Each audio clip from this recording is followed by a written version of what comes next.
invitados, como decía recién José Luis Esper, que integra este comité. Gracias, doctor Camp, por estar con nosotros como siempre. Buenas noches, ¿qué tal? Bien, tenemos una nueva fecha. ¿Le parece razonable pensar en una cuarentena estricta, con alguna flexibilidad, pero estricta, hasta el 23 de abril, doctor?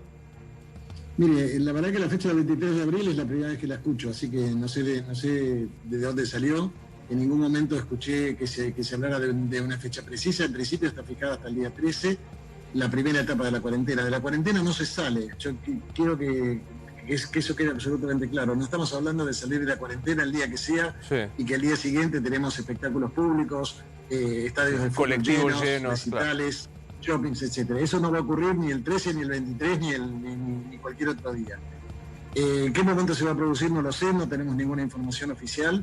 Lo que nosotros hacemos desde nuestro rincón es, en todo caso, asesorar acerca de cómo deben ser las características el día que se empiece a, digamos, a pasar a una segunda etapa en la cuarentena, ¿no? Bien, es decir, evitando las aglomeraciones, manteniendo el 1,5 metros de distancia entre persona y persona, modificando los esquemas de transporte como para que los transportes no sean una vía de diseminación de la enfermedad, y manteniendo las medidas que ya conocemos, ¿no es cierto? Claro. El lavado de manos, la higiene respiratoria, tosiendo en el pliegue del codo, manteniendo limpia la superficie, ventilando los ambientes, etcétera. Bien. De modo tal que eso es lo que creo que vamos a aconsejarle nosotros. Le estamos aconsejando al ministro de Salud, a la secretaria de Acceso a la Salud, a la doctora Bisotti, y a través de ellos, o si nos convoca directamente al presidente de la Nación. Yo les propongo, tanto a usted como a Diego Santilli como a José Luis Esper, que veamos la información que trae nuestra mesa, que sí es una información calificada respecto a qué puede llegar a pasar. Maxi, ¿qué se puede empezar a dinamizar, a abrir, a modificar de lo que estamos viendo hoy a partir del 13? Bueno, hay distintas propuestas. Lo que sucede es que es cierto, como decía Nacho y Romina, hoy quedaron muy impactados los empresarios y los sindicalistas por la posición muy dura que ha tenido el presidente, incluso también en la reunión con los gobernadores, la reunión virtual, respecto a privilegiar y ser muy cuidadoso con el tema del mantenimiento de la cuarentena y muy cuidadoso del tema sanitario, que Argentina no tiene ni por asomo la batalla ganada, que está en el medio del río. Y empezó. Entonces, hay distintas propuestas. La propuesta que le han acercado distintas cámaras de empresarios PYME, digo, porque esto es curioso, hablamos todo de que hay 600.000 PYME que están al borde del efecto dominó, digamos, de que haya una caída generalizada con un estallido de la desocupación, y después el presidente sienta a la mesa a la Unión Industrial Argentina. Claro. Y hay varias cámaras PYME que están haciendo distintas propuestas y se le hacen llegar a Culfas, pero bueno, no son los interlocutores principales. Bien. La propuesta es abrir gradualmente sectores comerciales, muy gradualmente, con turnos rotativos y demás. Y en el caso industrial, si no se quiere que haya una disparada muy grande de la desocupación, si un empleado PYME tiene 100 empleados, que haga 3 turnos. A ver, Javi, es decir, que haya 3 turnos en esa empresa. Estamos hablando de que la gente trabaje de noche, claro. Estamos hablando de que haya un turno nocturno con un tercio del personal. A ver, Javi ha traído más o menos explicado en un cuadro sinóptico qué es lo que podría hacer, qué es lo que están mencionando Maximiliano, Nacho y Romina. ¿Podemos verlo, Javi, y tratar de analizarlo junto con todos los invitados? Sí, vamos a ver qué sectores sí se flexibilizarían a partir del lunes. Proveedores de insumos industriales para las industrias que están funcionando en materia de alimentación, en materia de sanidad. Hay insumos básicos que no están recibiendo y justamente ponen en peligro su continuidad. Reparaciones mecánicas, también por lo mismo. ¿Qué es de un taller mecánico? Talleres mecánicos y también talleres de máquinas. Claro. Sobre todo por el interior, perdón, Javi. Exactamente. Sobre todo por el interior, porque en el interior el tema de los talleres mecánicos era algo que plantearon los gobernadores. Pero déjame agregarte algo. Sí, Diego. Ahí uno lo mira. Nosotros tenemos 1.900 patrulleros. Yo ya tengo 300 patrulleros radiados que no pueden operar. Que no puedes arreglar en el taller. Si no me falta el repuesto, le falta algo. Imagínate. Si pincha una goma, no puede. Las ambulancias. No hay gomería. Las ambulancias del SAME, o sea, la operación logística, vos la necesitas. Podés hacer una cuarentena un poco más inteligente. Bien. A ver, no va a haber clases, tenemos claro, todos tenemos claro que no hay ni clases primarias, secundarias, universitarias, jardín, nada. No va a haber nada y me parece que por largo rato. No a la administración pública. No. Teletrabajo. ¿En esto incluye el Poder Judicial también? ¿En la administración pública? Sí. Poder Judicial están evaluando después de la feria. De guardia. Sí, Están esperando. Sin embargo, en alguna provincia, hoy tuve una conferencia con gente de la Federación Argentina de Magistrados y me estaban contando que en algunas provincias ya están hablando de horarios extendidos, pero en 10 días. Bien. No a las fronteras, siguen las fronteras blindadas. Exacto. No eventos públicos, era de cajón que esto iba a suceder. Y no tampoco a los hoteles. Nada. Y perdón, ahí falta uno, Javi, que me parece que es importante y que es parte de la enorme discusión, que es no comercio. Bueno. Ir mucho por el tema del comercio digital. Ahí no, Sí. ahí Ahí ya está. tenemos la tercera, ahí está. variable. Esto es ahí lo que está. decíamos ayer, la cuarentena geográfica. Claro. La zona dura, Claro. que son provincia, capital, Santa Fe, Córdoba, Chaco y Tierra del Fuego contra el resto del país. Exactamente. En Chubut no hay un solo caso de coronavirus. Claro. Los comercios de Chubut quieren tener la posibilidad de abrir, aunque sea parcialmente. Claro. Entonces, el gobierno nacional está evaluando, no estoy diciendo que lo vaya a hacer, está evaluando en ciertas zonas del país donde no se han detectado ningún caso de coronavirus, abrir un poco para que la situación Arranque. tiende a normalizarse mínimamente con poca circulación. A ver, le pregunto, doctor Khan, ¿esto es factible epidemiológicamente hablando? Que se abra Chubut, empiecen a funcionar los shoppings, los comercios, los restaurantes y no en la capital federal. ¿Está bien? ¿Ayuda a no propagar el contagio, doctor Khan? Todo depende de cómo se organiza el transporte interno, porque si esta medida que usted señala, que es teóricamente posible, se diera en un contexto de reanudación de los vuelos y movimiento de personas entre distritos, sería una mala idea. Sería una mala Si los idea. distritos permanecen de alguna manera atavicados, podría ser una posibilidad que se podría considerar. Habría que analizar bien el cómo, ¿no? Bien. Ahora, ¿cómo te la arreglás, Diego, con los comerciantes de la Ciudad de Buenos Aires cerrados, los shopping cerrados? ¿Va a estar cerrado? Sí. Digo bien. Shopping Sí. cerrados, restaurantes Todo con los comerciantes de la ciudad. El otro día hablé con el titular de FECOBA, Fabián Castillo, y me decía de la preocupación. Y pensá una cosa, Luis, 7 de cada 10 empleos en la Ciudad de Buenos Aires son de pymes. ¿Y cuáles son las pymes de la ciudad? Es el comerciante, es el gastronómico, es la actividad cultural, es toda esa actividad que tiene la Ciudad de Buenos Aires, que tiene una economía más de servicios que una economía más industrial, que por ahí es la provincia de Buenos Aires, que tiene más industria que servicios, y ahí es donde, y bueno, hay que... Pero yo coincido algo, digo, no es coincidir, el doctor ese que sabe, digo, pero para mí el tema del transporte no es menor, es mayúsculo esa discusión. Ahí es donde está la clave, donde nosotros tenemos que identificar bien. Si ustedes miran cómo ha sido esta cuarentena y vos tenés el subte menos 98%, hoy fue menos 92%. Claro. O sea, casi cero. Casi cero, Casi cero. pero hoy creció 4%, Claro. menos Por eso 92%. digo, es importante que el presidente incorpore una mirada económica sabia, moderada, pensada, porque los costos económicos de una cuarentena así, que yo te digo inicialmente no te lo juzgo a la cuarentena sanitaria, pero guarda que esto te destroza, no es que te genere una caída de la economía, te la destroza. Estamos hablando de subtes en cero. Estamos hablando de caída de la venta de nafta de 80%, o sea, el mercado de naftas es 20% del que era hace 20 días. pero ¿Sabes el nivel de desempleo, Yo no de sé, desaparición pero- de pymes, de gente que no va a cobrar un mango por meses si se dice así? Porque no es que vos Pero, José Luis, mañana abrís y yo ya no sé, empieza otra no vez sé a de recorrer economía, cero. no sé de economía y no sé de salud. La verdad que soy ignorante profundo en este tema. ¿Cómo ponderás decir arrancar el comercio si corres el riesgo de propagar el Pero, virus y transformarte en espérate. Brasil o en España o en Italia? Bueno, pero déjame decirte una cosa ahí. Vos manteniendo la cuarentena a este nivel así, la mayor cerrado, vos podés hacer cosas para que esa pyme, ese comercio no desaparezca solo por la pandemia. Por ejemplo. El Estado se va a tener que hacer cargo no de la parte de la nómina salarial equivalente al salario mínimo vital y móvil. Sí. Mucho más se va a tener que hacer. Ahí tenés al lado el Estado, que es el Estado de la ciudad. ¿Cómo hace? No, bueno, la ciudad lo hará ella y le pedirá la plata al gobierno nacional le pedirá la plata al Banco Central. Acá si no emitís, quebrás... Luis, quebrás. hoy en la charla Déjame con hacer los una- gobernadores... déjame hacer una cosa más. Guarda que acá vamos a una caída de nivel de actividad de 10, 15%, vamos a un déficit fiscal de 10 puntos del producto. Y vos ayudarías mucho al sector privado no haciendo ciertas cosas. Lo de Palazzo exigiendo lo que exige para la bancaria es una cosa demencial. Que digamos, está exigiendo un bono para empezar a trabajar desde el lunes. El señor Máximo Kirchner, que de trabajar no sabe nada, está pensando en un impuesto a los ricos, pero déjese embromar, hombre, la recaudación le va a caer 1 billón de pesos como mínimo. No van a poder cobrar los sueldos los empleados públicos. Sí, Nacho. Sí, en la reunión con los gobernadores, hoy Alberto Fernández les prometió 120.000 millones de pesos. Las provincias están en una situación fiscal muy, muy dura. Algunos... muy mal eso, muy mal hecho por el presidente, porque las provincias recibieron un tsunami de plata desde que Macri empezó a cumplir el fallo de la Corte Suprema que le obligaba a restituir la coparticipación. Recibieron 4 años monumental cantidad de plata. Bueno, y ahora dicen que no puede pagar los salarios. Quebradas, siempre lo mismo. La gente, el sector privado nada más, el comerciante, el industrial, sí, no Maxi. el político.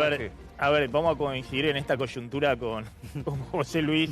José Luis va a coincidir conmigo que si vos querés hacer una cuarentena muy férrea, tenés que tener un cañón desde el Estado para sostener el sector privado, porque si todo lo que se te caiga en el sector privado después no lo puedes recuperar. ¿Cómo financiás desde un Estado que está prácticamente en default, que no tiene ventanilla de financiamiento, que tiene un sistema financiero muy chico para financiar la magnitud de lo que hay que financiar? Bueno, va a haber que emitir una gran cantidad de dinero. Después habrá que ver cómo se maneja en la salida cuidadosamente eso. Coincidimos en este punto, José Luis. Bueno, coincidimos con José Luis que hay que darle a la maquinita para emitir y sostener al sector grande también, privado. Ahora, a mí me parece que el gobierno ha sido en este punto hasta ahora demasiado prudente. El paquete fiscal directo de ayuda a las empresas y a la gente es muy modestito, es muy chiquito en términos de la magnitud de lo que está ocurriendo en términos de la cuarentena y la economía. Dicho esto, hay distintas discusiones de cómo vos vas saliendo, flexibilizando muy lentamente. Hoy se habló del comercio, te doy un ejemplo. Hoy se habló del comercio, que el comercio no y demás. Bueno, estaba en carpeta flexibilizar para la industria textil y calzado. ¿Por qué? Hay más de 300.000 puestos de trabajo, es intensiva en empleo, hay más de 300.000 puestos de trabajo en riesgo. Viene el cambio de temporada, los argentinos van a tener que comprar un pullover, un pantalón y demás por el invierno, algo mínimo va a haber que comprar. Si vos estás abriendo la industria para que produzca con turnos rotativos, 3 turnos y demás... ¿Cómo lo vendés? Despido. Claro, si vos no reabrís parcialmente el comercio, no estamos hablando de shoppings, Shopping es otra cuestión que los expertos en salud lo vetan totalmente, pero estamos hablando de distintos comercios de cercanía para que vos puedas tener una boca de expendio. Porque no podés ir automáticamente al comercio virtual. Pero yo quiero retomar algo. Quiero retomar algo, Mercado Libre se quede de un día para el otro. Pero quiero retomar algo que dijo el doctor Pedro Can hace un momento y que yo lo entiendo porque es un sanitarista. Cuando él dijo, el 23 no sé dónde salió, no es el 13, no es el 23. Digamos, ¿hay algún horizonte, doctor Can, para que el comerciante pueda pensar cuándo vuelve a la normalidad, a lo que conocía antes de cuando inició la cuarentena? No sé, mayo, junio. ¿Hay algún horizonte, doctor Can? No, yo, quiero aclararle, yo no dije que los comercios iban a abrir o no iban a abrir el 13, el 23 o el día que se decida pasar a una nueva fase de la cuarentena. Quiero dejar en claro cuál es el límite del asesoramiento que nosotros podemos dar. Nosotros estamos más en la posición de decir qué es lo que no se debe hacer, más que decir tal sector de la economía tiene que abrir o no. Para eso está el ministro Pulfa, para eso está el ministro Guzmán, los demás ministros del gabinete que están dirigiendo la política económica.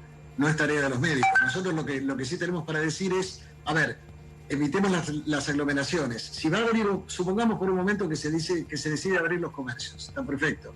Pero para ingresar a cualquier comercio, usted va a tener que hacer lo mismo que está haciendo ahora con la farmacia o con el supermercado. Determinada cantidad de gente por superficie que tenga el comercio, y la gente que estemos esperando afuera, estaremos a 1,5 metros o 1,5 metros, 2 metros en las filas separados. Bueno, pero eso vale para la farmacia y va a valer para la librería. Pero esa es una opción que quiero decirle que con la cerrazón, el encierro total que tenemos en este momento, yo imagino que los comerciantes compran. Pero ¿sabés lo que pasa? Esta opción que está diciendo Cani, que tiene toda la lógica y que dice Maxi también, pues no puede ser el comercio digital, que es lo que más se plantea en el día de hoy, pero no va a ser de un día para otro claramente, si el comercio de cercanía. Lo frustró lo que pasó el viernes con los jubilados. Claro. Hay mucho temor. No fue inocuo lo que pasó el viernes con ese aglomeramiento de gente. Dicen que ridículo. Fue una bomba epidemiológica lo de los viernes. Sí, una bomba viral, dijo acá. Dicen que, como decís vos, estamos todos encerrados, vamos a los comercios, vamos a respetar ese distanciamiento, vamos a entrar todos. Hoy yo estaba en una farmacia y me fui porque había una enorme cantidad de gente y la gente de seguridad no estaba respetando Claro. esa Quería distancia. decir algo el doctor Khan cuando hablaba Romina. Sí, doctor. No, es decir, yo sería cuidadoso con los términos que usamos. ¿Sabe qué? Yo no opino de economía. Le diría al doctor Esper, con todo respeto, que no opine de bombas epidemiológicas. Porque No, me eso parece fue lo que yo estamos- escuché, que algunos médicos, como usted dijeron, usted no lo dijo, pero otros epidemiólogos sí lo El dijeron. doctor Viudés, si no es ¿Eh? más. El doctor Viudés lo dijo O sea, acá. no es que lo dije yo, doctor, lo dijo otro epidemiólogo como usted. No sé, en primer lugar, no sé quién lo dijo. No sé quién lo dijo, pero... Lo está en diciendo todo Novarecio caso, quien lo dijo, doctor. Está bien, en todo caso, si alguien dice algo equivocado, lo mejor es no repetirlo, porque Para usted está sirve para nada equivocado. la pánica y la población. Sí, sí, Enrique. Cada uno de nosotros debe opinar de lo que conoce. Usted es economista, yo soy médico. Discúlpeme, doctor, yo no dije que yo dije bomba. Otro epidemiólogo lo dijo, hombre, listo, ya está la discusión. Lo dijo un colega suyo, nada más. Eso fue lo que dije. Creo que en esto es central. Estamos hablando con una persona, me parece que es referente en esto. Médicos podemos ser todos, pero es claro, sanitarista, epidemiólogo, infectólogo o neurólogo es diferente. El doctor Khan lo que está diciendo es muy claro. La utilización del lenguaje es muy, muy preocupante en estos momentos y hay que ser muy preciso. Porque eso es lo que lleva a veces a la otra epidemia de pánico, Sí, ¿no? está La bien. gente y los errores. Pero déjame decir algo que Esper no necesita mi defensa. A, lo dijo un epidemiólogo. B, el sábado el presidente de la Nación dijo termina la cuarentena. El domingo el presidente de la Nación dijo no termina la cuarentena. O sea, la verdad que estamos intentando... Pero sí. sobre eso, por eso repetimos tanto que la fuente sea una. Porque yo, claro. yo creo que no lo dijo un epidemiólogo, pero El digamos... doctor Viudés lo dijo acá sentado... Yo estaba cuando estaba el doctor Viudés. Sí. Creo que fue al día siguiente. Y en realidad el doctor Viudés no habló de bomba epidemiológica porque él es gerontólogo, por otra parte. Sí. Pero independientemente de eso, imaginemos que no, la fuente en nuestro país es el grupo que está asesorando al presidente. ¿Podemos repasar un poco, Javi, lo que sí y lo que no se va a poder hacer a partir del 13 de abril, de acuerdo a la información que tenemos? Te pido, Dire, que lo compartamos para que entendamos y veamos cuánto cambia, y lo vamos a ir analizando con el doctor Pedro Khan. Lo que sí se va a poder hacer, proveedores de insumos industriales. Ejemplo, nada, tengo que llevar... Los envases para la industria, los envases de vidrio para la industria alimenticia, por ejemplo, Bien. o farmacéutica. Cartón, papel, Claro. todo eso son insumos esenciales para la industria alimenticia. Exactamente. Plástico, lo que sea, todas estas Exactamente. cuestiones. Reparaciones mecánicas, ya sabemos, de las grandes reparaciones de maquinarias hasta... Autos. Los autos de la Talleres policía, mecánicos que hoy están ambulancias, Las ambulancias. TAME, Ambulancia. papelería. ¿Qué es, digamos, Y provisión de papel? y las farmacias no tienen para imprimirte los tickets, las recetas. Por ejemplo. No hay papelería. Y los bancos, Bueno.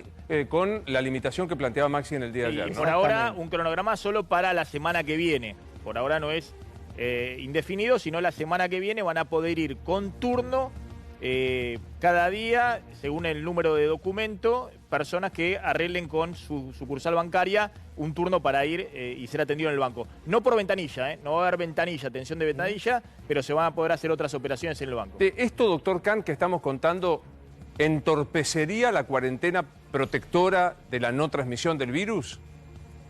Depende cómo sea, Mauricio. Mire, otra vez, ustedes mencionaron distintos tipos de industrias y de actividades, serán esenciales seguramente, y entonces si son calificadas como tales las van a habilitar. Todo depende de cómo se haga. No importa tanto la actividad como el tipo de forma de llevarla a cabo. Yo creo que fue Montenegro que mencionó antes el hecho de trabajar en 3 turnos, por ejemplo, para aliviar la cuestión del transporte, porque obviamente si usted abre actividades, la gente necesita transportarse. Si todo el mundo entra a trabajar a las 9 y sale de trabajar a las 6 de la tarde, estamos liquidados desde el punto de vista de lo que es el transporte. Entonces habrá que hacer este sistema de turnos que decía Montenegro, habrá que fraccionar, habrá que ver la construcción. Por ejemplo, suele trabajar de 7:30 de la mañana a 3:30 de la tarde. Habrá que hacer un turno mañana, un turno tarde y tal vez un turno como noche. planteaba Maxi al comienzo. Hay que cambiar hábitos muy arraigados en la Argentina. Bueno, y también hablando de flexibilizar ciertas condiciones de trabajo también Sería para mantener los puestos de trabajo.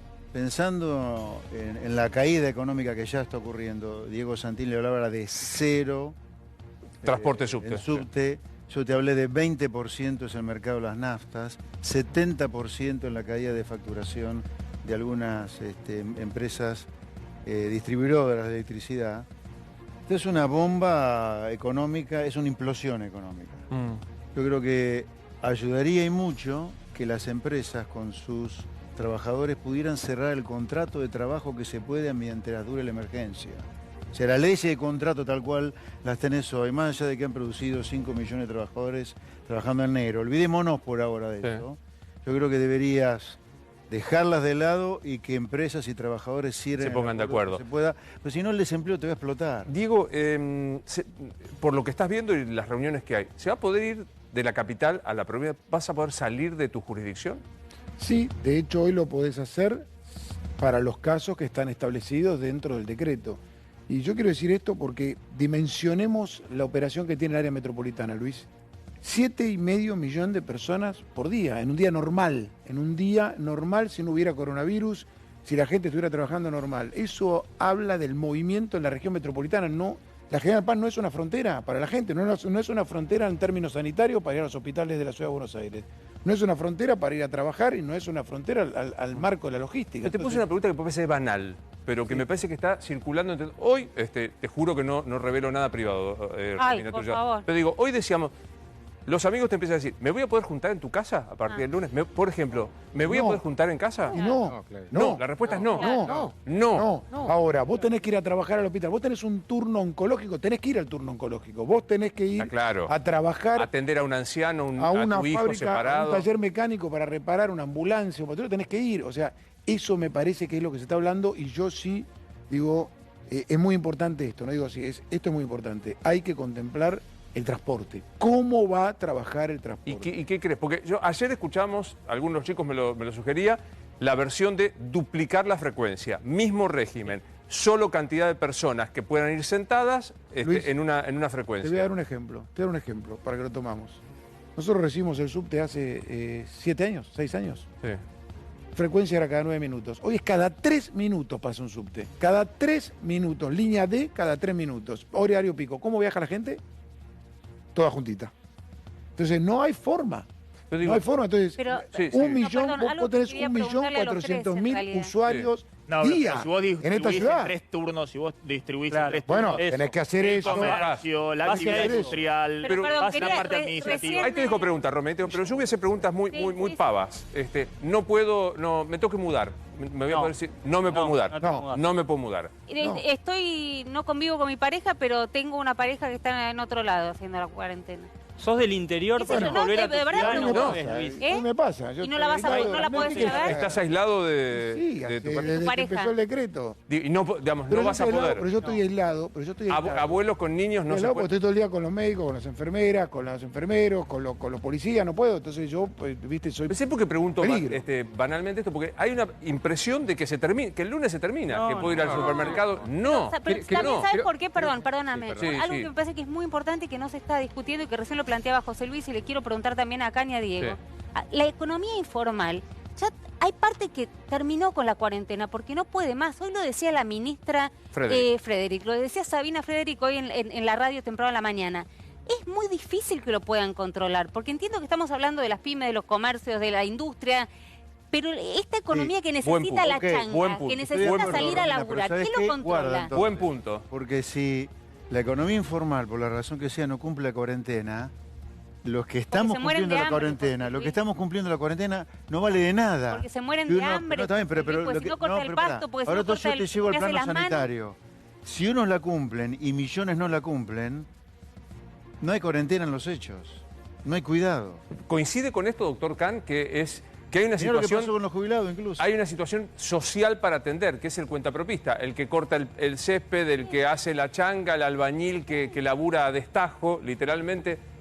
¿Qué pasa a partir del lunes? ¿Cómo se baraja esa situación, doctor Kahn? Primero le vuelvo a repetir, no sé si es a partir del lunes, porque con la misma fortaleza que le dije que no sabía lo del 23, tampoco sé si el 13 es la fecha. Está fijada hasta ahora, vamos a ver qué es lo que se define de acá al fin de semana. Evidentemente hay que atender una situación que ya era muy complicada antes del coronavirus. Yo quiero recordarle que el último informe del INDEC hablaba de más del 35,5% de pobreza en el último trimestre del año 2019. Sobre esa situación se agrega toda esta crisis que evidentemente empeora las cosas. Para eso, digamos, por lo que uno ve, se están haciendo esfuerzos de llevar comida a los sectores que ni siquiera pueden ganarse el peso diario. y se están tomando algunas medidas de fomento, pero evidentemente no van a ser suficientes si la situación se prolonga indefinidamente. Claro. Entonces hay que encontrar un equilibrio entre las necesidades sociales que son urgentes y las necesidades sanitarias que son impostergables. Lo entiendo perfecto y también entiendo...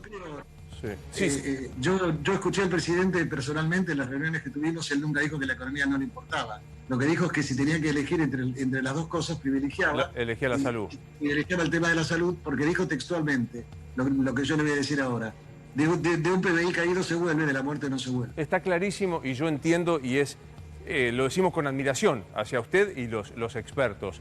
También debo decir que la mesa que está aquí sentada está muy informada. No es que queremos forzar lo que usted opine sobre una hipótesis de la mesa. Es información que hoy se manejaba. Sí, Nacho, exactamente. La manejan funcionarios muy cercanos a Alberto Fernández. La idea del 23 de abril, por eso la reafirmo. Lo que sí están analizando es para esos sectores que planteaba Romina, los cuentapropistas, los que viven de alguna manera no son alcanzados actualmente ni por el beneficio de monotributista clase A y B, darle la posibilidad de que esas personas retomen sus tareas esenciales de trabajo, claro, con los recaudos necesarios. Esto es lo que se está analizando en el gobierno. Tienen que trasladar, O sea, tienen que moverse. Enrique, ¿ibas a decir algo cuando estamos hablando con Romina? Yo creo que es un tema de sentido común. Yo tuve la oportunidad de hablar con gente de la policía de la provincia de Buenos Aires que tenemos que en alguna medida rendir un tributo porque en ese caos del viernes es quienes estuvieron ahí, desde explicándoles hasta apartándolos. Conteniéndolos fue la policía de la provincia de Buenos Aires, que son gente que a su vez también son seres humanos que tienen mucho miedo de volver a sus casas y demás. Es decir, hay una situación muy compleja en los factores, lo que se llama en crisis factores humanos, que SAME lo trabaja, por ejemplo, y mucho. Es decir, tenemos que empezar a pensar cómo hacemos encajar todas las piezas, porque hay aspectos individuales, pero hay aspectos colectivos, y uno de ellos es que, por ejemplo, tenemos una fuerza de 90.000 hombres, que de golpe también la tenemos ahí sin saber cómo actuar, ¿no? Y con un nivel de tensión fenomenal. Sí, Javi. José Luis, decías hace un rato que, así como está el Consejo de Expertos en materia médica, de salud, debería el presidente hacerse asesorar por un Consejo de Expertos Económicos. Antes de preguntarte quién sería ese consejo, permitime decirte que este consejo de notables de la ciencia es reconocido mundialmente. El señor que tenemos acá hablando con nosotros, el doctor Pedro Kahn, es reconocido mundialmente y prácticamente todos los miembros de ese consejo asesor son personas de reconocidísima capacidad internacional. En economía, en la Argentina, con la historia de los últimos 50 años de la economía argentina, ¿a quién llamas a ese consejo de notables económicos? Pero no todos los economistas, y mucho menos muy notables, han participado de la debacle argentina en el último medio siglo, de ninguna manera. Yo te podría nombrar, no sé, por ejemplo, Guillermo Calvo, ese sí que es un economista de renombre internacional. Carlos Rodríguez también es un economista de renombre internacional. Y te podría nombrar más, pero no todos han participado de la debacle. Carlos Rodríguez es el que estuvo con Menem. Sí, bueno, pero... No, espérate. Carlos Rodríguez estuvo con Menem, pero lo que se hizo en algunos aspectos con Menem no tiene nada que ver con la debacle 2001-2002. Algunas cosas sí, otras no. Ahora digo... No se puede, si se quiere se puede pensar a eso. A ver, yo insisto creo que el presidente debería incorporar la dimensión económica mucho más adecuadamente de la cual la piensa y la transmite Kahn. Eso de que de una caída del PBI se vuelve, es cierto en un país rico o medianamente rico. Nosotros partimos, la caída que se viene del PBI es con una economía con 7 décadas de cadencia, 40% de pobres, 10 años de estancamiento y 2 de recesión. La gente no da más económicamente también al mismo tiempo que llega la pandemia. O sea, no es que vos sos Suiza y te agarra la pandemia. Vos estabas rumbo a otra década perdida y te agarra la pandemia. O sea, esto no es que el PBI se recupera. No sabés qué pasa acá después de la bomba neutrónica en materia económica que está por explotar acá, de caída de actividad, desempleo, si no le prestás atención, digo. Lo que pasa es que... Estás a tiempo todavía. Pero lo que no tenés que hacer, por ejemplo, es esto de un impuesto a los patrimonios. No, lo del impuesto, que enseguida lo vamos a discutir con Carlos Heller, que es uno de los autores. Lo que no tenés que hacer es mandar a la FIP a controlar precios, que se dediquen a ayudar, no sé, en algo que tenga que ver con los sanitarios. Pero te liquidan con los aumentos de precios, José Luis. O sea, hay gente que acá ha remarcado... Luis, 4.000 años de controles de precios han fracasado. ¿Vos crees que van a funcionar ahora? Con la gente desesperada por salvar su comercio, pero no lo vas a lograr. Vas a lograr que se linchen entre ellos, en realidad. Me permitís que te haga una metáfora que no sé si es muy feliz, pero digo, no sé si de un PBI perdido te salvás.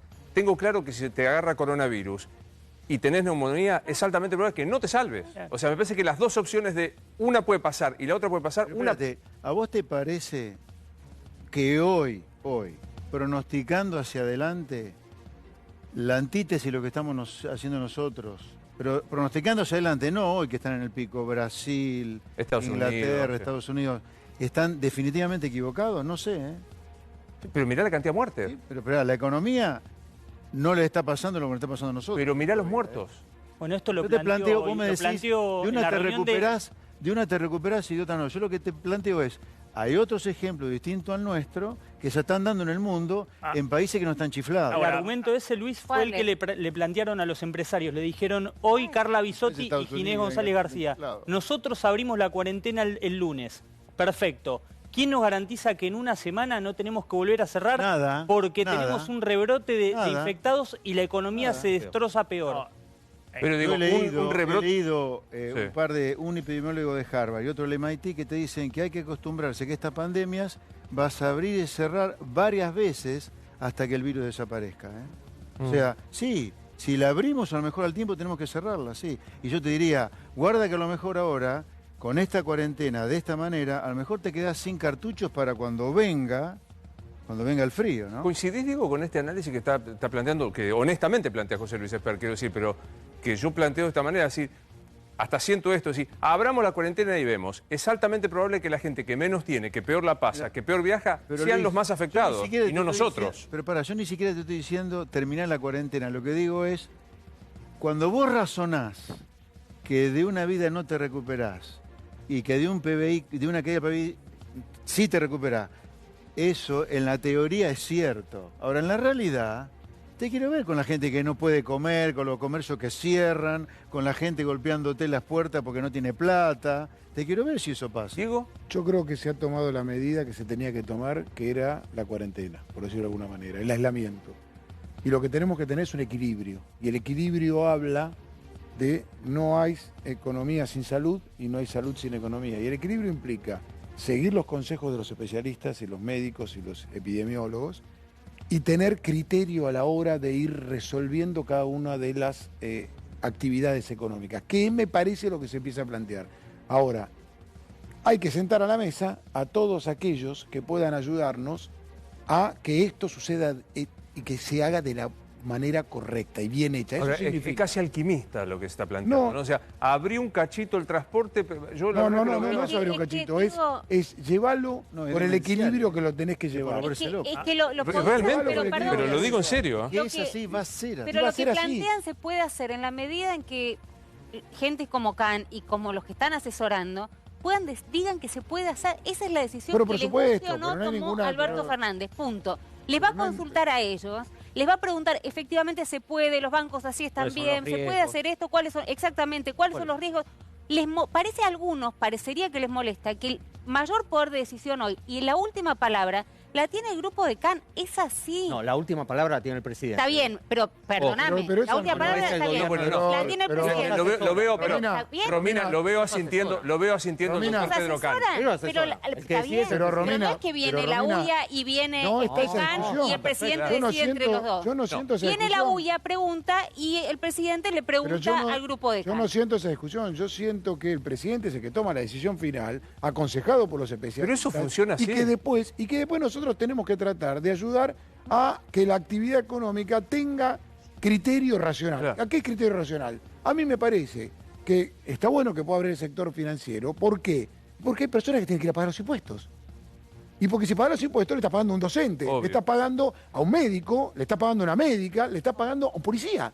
Porque hablamos de los policías, nosotros este fin de semana tuvimos que cubrir 800 sucursales bancarias, 2.700 cajeros, los supermercados y los controles de acceso. Entonces vos decís, nuestros hombres y mujeres están ahí. ¿Y quién paga esa sueldo? Claro, obvio. Los impuestos a la Pero gente. quiero decir, Diego, lo que están diciendo es tan elemental como cuando uno va a un juicio. Cuando hay un juicio de mala praxis, cuando hay un juicio de mala praxis médica, el juez no sabe de medicina. Llama a los peritos médicos, le dicen, y para apartarse de esa decisión tiene que fundamentarse. O sea, el juez no puede técnicamente. Que lo veía sentir doctor Kahn cuando decía recién Romina esto, que hay como alguna molestia de algunos de que ustedes tienen una voz autorizada, nada menos porque son los expertos en el tema, ¿no? No, yo sentía para expresar mi acuerdo con lo que decía Diego Santilli. Quien toma la decisión no somos los médicos, es el presidente de la Nación y su gabinete. Y la verdad que quiero destacar un hecho que ya por haberlo visto pasa como desapercibido. La gran colaboración que uno puede ver entre los distintos sectores políticos, gobernador de la provincia de Buenos Aires, jefe de gobierno de la ciudad, presidente de la Nación, donde trabajan en conjunto, en consulta permanente, y que realmente eso es una fortaleza que tiene Argentina en este momento cuando uno ve lo que está pasando en países como Brasil, por ejemplo, a donde el presidente de la Nación dispara para un lado, los gobernadores de San Pablo y Río de Janeiro por el otro, Estados Unidos, sin ir más lejos, países que decidieron privilegiar la economía y que están pagando las consecuencias por eso. Doctor, hoy, y lo quiero dejar al doctor de Rosa para que pregunte, hoy circuló, después se dijo que era falso, una serie de supuestas medidas que se tomarían. Pero circula muy fuertemente una que me interesa preguntarle, que es a los mayores de 60 o de 65 años se les va a restringir al máximo la salida al exterior. Si al resto de los mortales nos pasa, a los mayores de 165 años, olvídense de salir a la calle. Lo expreso de la manera más vulgar que puedo. ¿Está bien eso que estoy diciendo? Sí, a ver, ya de por sí, en este momento, como parte de la cuarentena, hay un cuidado especial de las personas mayores de 65 años, 60, 70, no importa, digamos, de las personas de la tercera edad, porque estas son las personas que mayoritariamente, si usted mira las estadísticas que todas las mañanas brinda el Ministerio de Salud, usted va a ver que entre los pacientes que han fallecido, la edad promedio está en el orden de los 68, 70 años. La enfermedad por coronavirus, en el 80% de los casos va desde una enfermedad leve, a veces imperceptible, hasta un cuadro gripal severo que te voltea en la cama y te puede dejar una semana realmente con dolores musculares, con tos, con fiebre, pero que te vas a recuperar. Luego hay un 15% de pacientes que hacen neumonía y hay un 5% que hacen el cuadro crítico, que requiere internación en terapia intensiva y eventualmente asistencia respiratoria mecánica. La gran mayoría de esos pacientes son personas de la tercera edad o bien personas con problemas pulmonares crónicos, cardiovasculares crónicos, etc. Por eso los cuidados especiales es que cuando se abra, en el momento que sea, que se empiece a pasar a la segunda fase de la cuarentena, sin ninguna duda las personas mayores no pueden estar en contacto con el resto de la población porque las consecuencias que van a poder sufrir son mucho peores que las de la población. Hay que decirlo negro sobre blanco y me alegra que lo diga el doctor Kahn, Enrique, digo, porque si no, de verdad hay una fantasía, me voy a poder juntar para el cumpleaños, No, eso es clarísimo y me parece justamente, creo que para no ser laudatorio con el doctor Kahn no hay necesidad de que se diga nada, es así, es simplemente no juntar gente, pero vos tuviste, no sé si un fallido o algo concreto, que la profesión de nuestro presidente es que es penalista, y cuando dijiste